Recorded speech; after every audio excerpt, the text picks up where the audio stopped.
All right, hey guys, look what I just got. So, got good compression and everything. This is a Husqvarna 262 XP. Cajun got rid of one and I got one. Look at that. So, there's a guy close by me that obviously, very obviously sells firewood. Well, he even has a sign out front. Right, but you know, you could see he has one of those what's it called? Shoot, not a treadmill, conveyor. He has a conveyor system, you know, to load up trailers and stuff like that. So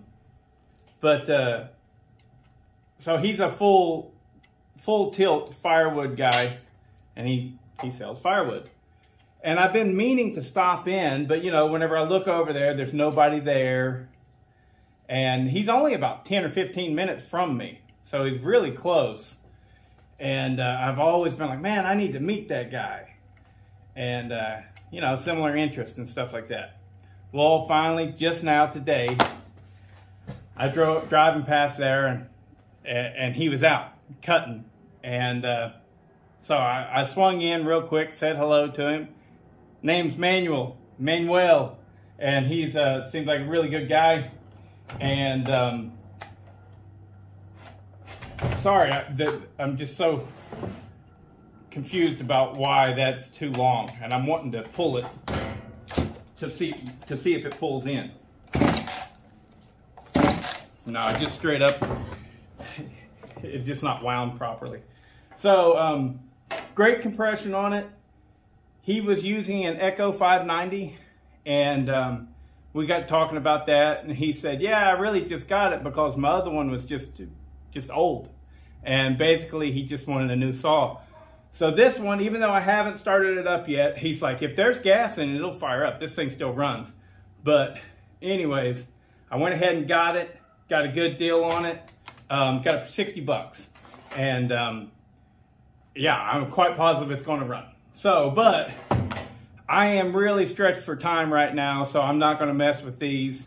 I'm leaving first thing in the morning for Alaska, so I've still got to pack for that, and it is what it is, right? I don't have time to mess with these, but I figured I'd do a quick video and just show you that I got them. So, there's number one, Husqvarna 262 XP. Definitely a rare saw, not the most valuable saw. You know, so even if this thing ran perfect and stuff and was all clean, they're just not worth that much because they're one of those that's kind of in between. It's a big saw, but it's little, you know, it's a little saw, but it's big, that kind of thing. It just really never did fit anywhere with a lot of people. And so I'm looking forward to messing with that and really trying to make this a hot rod like Cajun had his. His was pretty darn hot. And but we'll get to that at some point in 2023. The other thing I am even more excited about than that, not because it's better, just because it's rare. We got us an FCO. I believe FCO made these. This is a John Deere CS56. It appears to be in very good shape. Just needs to be cleaned up. I mean, even the decals are in good shape. So I don't know if it's got compression or not because the pull cord is broken on it. But again, this will be. I'll leave this for the future. It says, oh wow! It says it's. Damn! I need my glasses because I believe it says it's. Ah! I'm getting old and I can't read, and I can't find my reading glasses but I just saw something that looked like it might say it's 60 cc's or 69 cc's even. Damn, where's my reading glasses? I'm so old. But surely it says it's 56.5 cc's. Because it's a 56, C56, CS56. Yeah, I think it says it's 56.5 cc's. But if you guys know anything about these, please put it in the comments. Especially little things like, you know, yeah, it's a 56 cc, but if you put the bigger cylinder on it, it's a 65 cc. If you know stuff like that, any kind of little magic twist to these. But this will be my first ever FCO, and I do believe, I believe it is FCO that makes these, but it could be Solo. I don't know. What country does it say it's made in?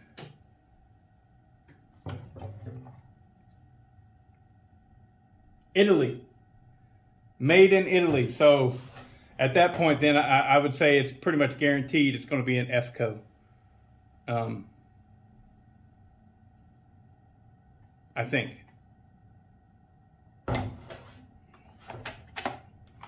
Has a 3-shoe clutch on it. The clutch appears, well, it's not locked up, but there's gunk in there, I believe. The saw, it feels, you know, it feels like it maybe has compression, but you can't really tell if a saw has compression or not until you put that pull cord on there, because this right here will give you false readings every time, you know.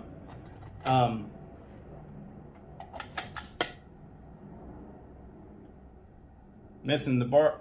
No, it's got it right there. This is pretty well complete, aside from some little things like the bar nuts here. And as soon as I pushed on that primer bulb, it just collapsed and broke open. Let's have a look at this on the inside here. This filter setup. I'm very intrigued by this saw. Never ran an FCO. It seems to be a pro build, meaning it has split magnesium cases. The filter is inside the top cover there. Johnson Red did that on a lot of their stuff back in the day. Husky did it too, but this was kind of a Johnson Red trait, I think. Seems like it to me. Well, I mean, seems to all be there.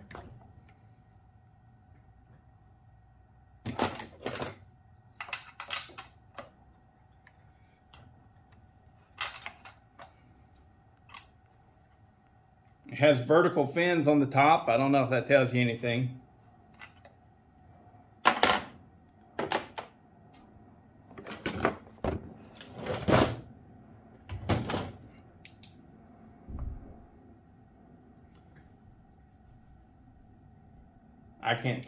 I can't tell anything that's going on.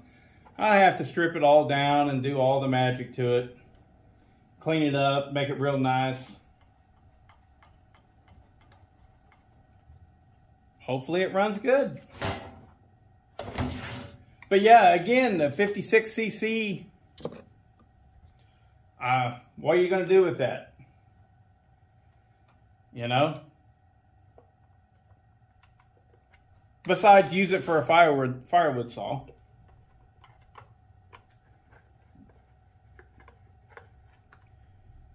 I guess my way of thinking is I think of stuff like, this doesn't fit into any kind of race category at all. Because basically, you've got the cubes, 4, 5, 6 cubes, stuff like that, 3 cube. So this is too big for a 3 cube, and it's way too small for a 4 cube. And the other thing is 54 cc, 64 cc, 74 cc. And again, it's too big for the 54 cc class, too small to be any competition at all for the 64 cc class. So aside from maybe it being a good work saw, you know, but I'll clean it up and, you know, maybe it'll be fun. Maybe it'll run like amazing. I don't know. Is that a closed port cylinder? Is it a quad port cylinder? Dual port? Anything you know about it, please leave it in the comments. I mean, of course, I'll be looking it up as well, but there's only so much information you can find on stuff like this. You know, like, first I would have to figure out what the EFCO model is that it is representing. Because the John Deere stuff, they're not going to tell me anything but 56 cc's, you know. They're really not going to say anything. But if I can find the EFCO model number, I might be able to get in there and see what the bore and stroke is. You know, there might be more information, things like that. But honestly, the best information is probably going to come from you guys, because surely there'll be somebody out there that knows about these and can tell me more. But yeah, it's all complete. I bet you it'll run with just minor cleanup stuff. Very happy. Happy camper, and I'm very happy to have met somebody that's close by that maybe I can BS with about chainsaws. Anyways, he was running an Echo 590, and yeah, he really liked it, and you know, that's he's using them a lot more than I have. You know, I've had more than one subscriber tell me that the Echo 590 is not capable of professional duty. I can't speak from that firsthand because I'm not doing professional duty. I'm not running a saw 8 hours a day. And that guy may not be either. Manuel, you know, he may only be running on the weekends for 4 hours at a time, if that. And so, whatever, it doesn't matter to me. I am happy I stopped in and met a dude that possibly going to be a good friend, as well as I got a couple cool chainsaws. All right. Wish me luck on the trip to Alaska. It's going to be cold. And you'll get updates along the way. But if you're wondering why I ain't posting, that's why. All right. Later.